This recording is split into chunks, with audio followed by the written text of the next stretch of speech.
Now let's talk about the accessorial factor system.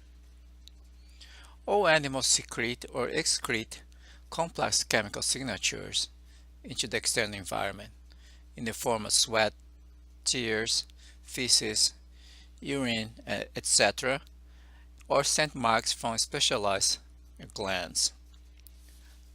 If you think about these signals have the potential to provide information on the identity, sex, age, uh, fitness, or threat by the animal that deposits them.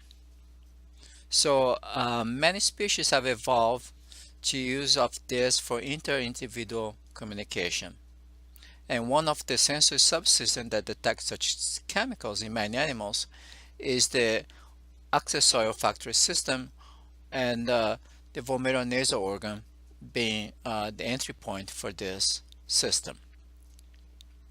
The vomeronasal organ, shown here,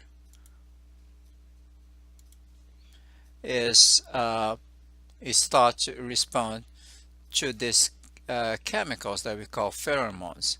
As you can see in the slide, it has this cup-shaped organ near the front of the in this case a rodent nose, and it's divided into the basal and apical layers.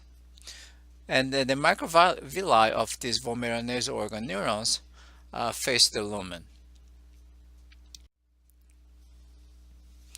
While we think that the main olfactory system mediate cortical response to odorants to drive very important conscious behavior such as food seeking, etc., the vomeronasal organ is thought to mediate instinctive responses to water-soluble pheromone compounds found in urine and secretions of other animals. There is somewhat of controversy what's the importance of this vomeronasal organ in humans, because vomeronasal organ is very much reduced in humans, and there's a lack of this accessory olfactory bulb in humans. So it's very unclear if any the vomeronasal organ is relevant for humans. The vomeronasal organ is a layer structure.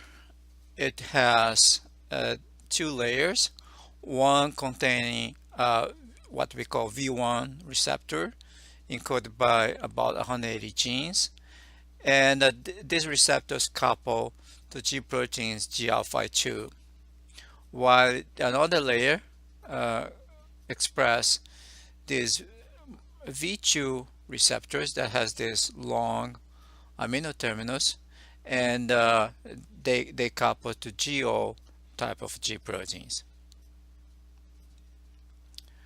Each vomeronasal organ neuron probably express only one receptor. So again, they're very specialized.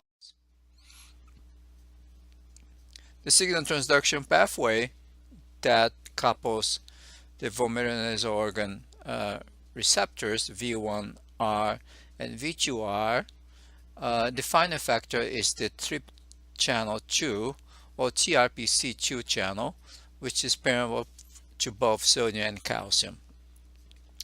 And these channels are activated when the pheromone binds to these receptors, activate the G proteins, which ultimately activate these channels. In the case of V1 receptors, we know that the signal transduction pathways go from the GI, releasing G beta gammas that activates phospholipase C beta 2, which will break down PIP2 to form IP3 and diacylglycerol. And diacylglycerol open the strip channel 2 channels. For the V2R receptors, is a little bit more unclear if the same pathway is also involved in the opening of these channels.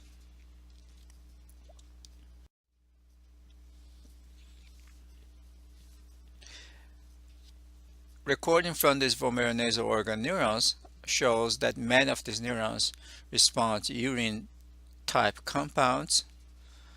Some neurons selectively respond to urine from mice of the same sex or the urine of the opposite sex. And unlike the olfactory receptor neurons, these neurons in the vomeronasal organ are very narrowly tuned. So they respond very specifically to one compound. And there is behavior assays that has been shown to depend on the binding of this pheromone to this vomeronasal organ neurons. And as expected in a trip channel 2 knockout mouse, these vomeronasal organs do not respond to these pheromones. What the main idea is that pheromones is involved in inter-individual communication in the form of those chemical signatures. It's very interesting that some evidence also shows that vomeronasal organs also mediate interspecies defensive behaviors. In this case, in this study in 2010, what's shown here is an experiment in which naive mouse, so a mouse has never been exposed to other species, is released into a cage that has either control pheromone or a control odor or an odor from a cat. In this case, by rubbing the neck of the cat with a gauze and then depositing that in this area of the cage. And what you can see that the mice spend more time in the area of the cage that has the control odor instead of the area of the cage that has the odor of the cat. And another way to assess this what we call interspecies defensive behaviors is that the mouse engages in these behaviors that they call risk assessment episodes. That is very stereotypical, and when another species that's a threat to them is exposed to them, they develop these episodes of risk assessment. And what you can see here in the control mouse, there is a basal level of these behaviors that's much more enhanced when a cat odor is exposed to these animals. And interesting enough, these risk assessment episodes is depend on trip channel 2. So here is for control, and here in this wild type mouse, and you can see that the cat odor induced this behavior, while in the trip channel 2 knockout, this risk assessment episode, the level is very similar to a basal level. So we still we have a lot to learn about the vomeronasal organ, but it seems that this organ is involved not only in innate behaviors in relation to communication with members of the same species, but also to elicit behaviors in defense to threatening other species. Here is from the same study where false labeling of the target neurons of the vomeronasal organ neurons, in this case the accessory olfactory bulb, is shown in control conditions in the wild type mouse and the knockout trip channel 2 knockout mouse, and then with cat odor there is a strong activation of CFOS in the control mouse, but not in the knockout mouse. And the same likewise for other species that pose a threat, like rats and snake, but not if is exposed to another species that's not considered a threat, like a rabbit.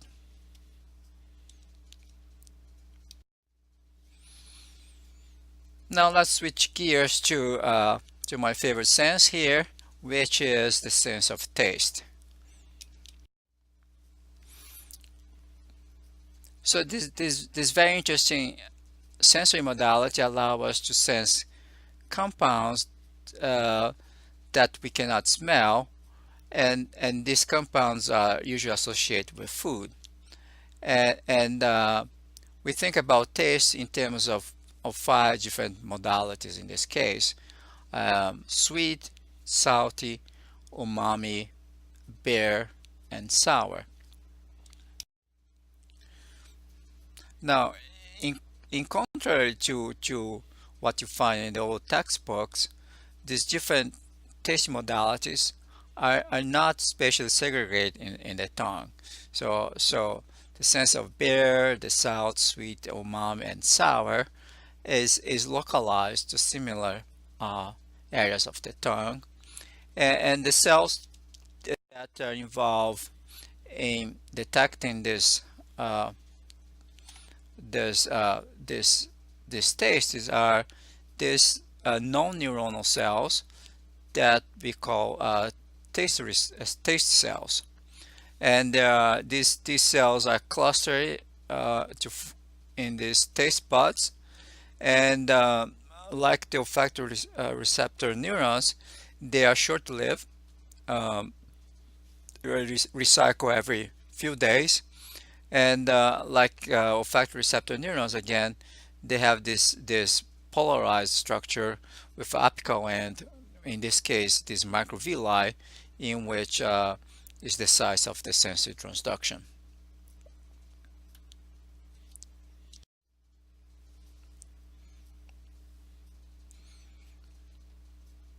There are opposing views on how these taste qualities are encoded here in the periphery. Uh, the most popular model is the label line model, in which there is each each taste cell encodes a different quality. In this case, bitter or sour, umami, or sweet.